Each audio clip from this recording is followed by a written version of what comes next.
Good morning, students. Welcome to 7th Standard Social Science. My dear children, let me ask you a few questions.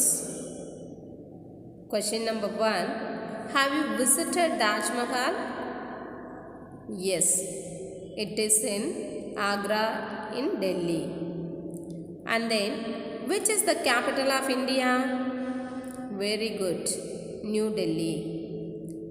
And then, do you know who built the oldest Quatul Islam Masjid in Delhi?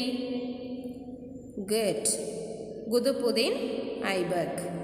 And then, who laid the foundation of Qutub Minar at Delhi? Very good, Qutbuddin Aibak. Okay, my dear students, in this class, let us learn in detail about the Delhi Sultanate. The Delhi Sultanate was a major Muslim sultanate from 13th to 16th century in India. Until the end of 12th century, it was Prithviraj Chauhan who ruled on Indian land.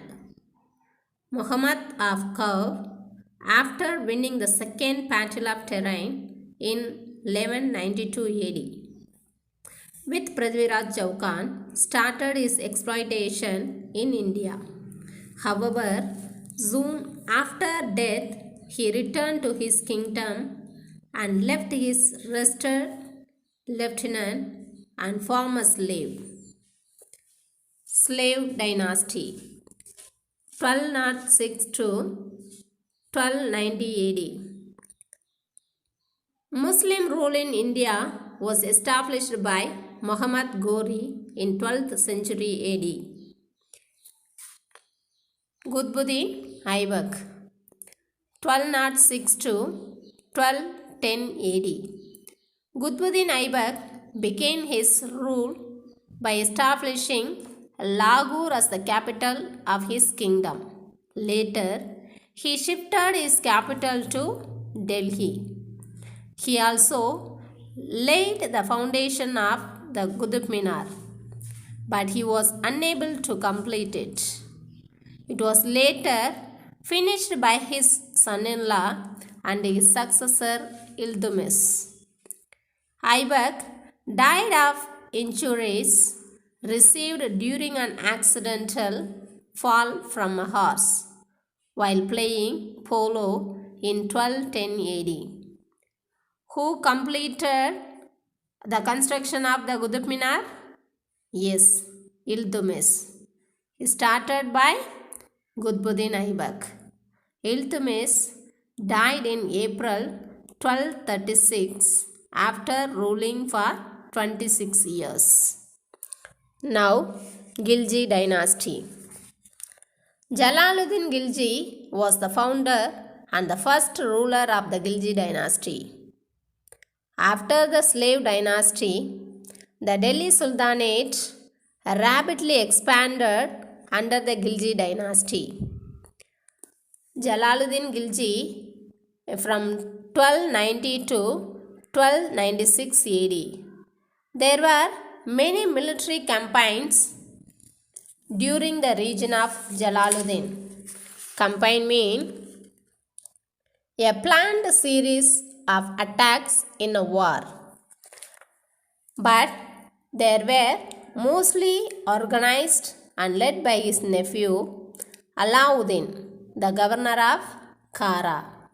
One significant military expedition was against the Deccan kingdom Devagiri. But Alauddin, after defeating the Yadava king Ramachandra, plundered the city and returned with huge wealth. Plunder means to steal goods forcefully, a place especially during a war. Alauddin treacherously killed Jalaluddin after buying off the prominent nobles and important commanders with the wealth he had brought from the Deccan and declared himself as the Sultan of Delhi in 1296 AD. He died in 19th July 1296. Alauddin Khilji. Alauddin Khilji consolidated the Delhi Sultanate. The range of his conquest is impressive.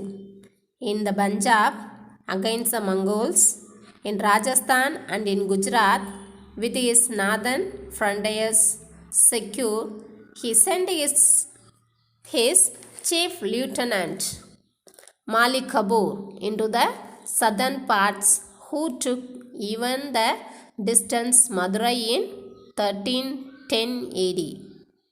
The Yadavas of Devagiri, the Kakidiyas of Warangal, the Koshilas of Dwarasamutra, and the Pandyas of Madurai accepted Alauddin's suzerainty.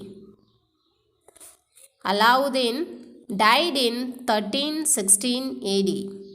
The failure of his successors to retain power led to the seizure of power by Ghiyasuddin Tughlaq, who founded the Tughlaq dynasty. The seizure means a sudden strong attack of an illness, especially one affecting the brain. So the next Tughlaq dynasty from 1320 to 1414 AD. In that Ghiyasuddin 1320 to 1324 AD.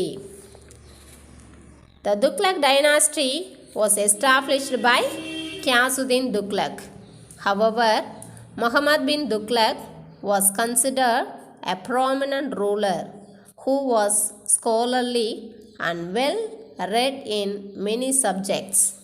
Muhammad bin Tughlaq also mastered in mathematics, astronomy, logic, and physical science.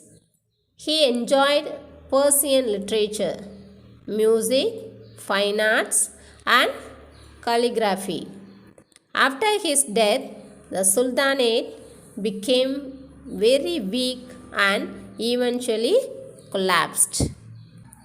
Tughlaq changed the Alauddin's system of revenue collections in grain and ordered that land revenue, which was increased, should henceforward be collected in money. Instead of coins, they collected money.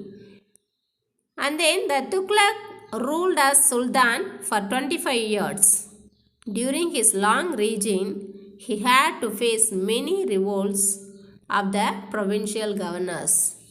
Madurai was proclaimed a separate sultanate in 1335 AD, and then Bengal became independent in 1346 AD.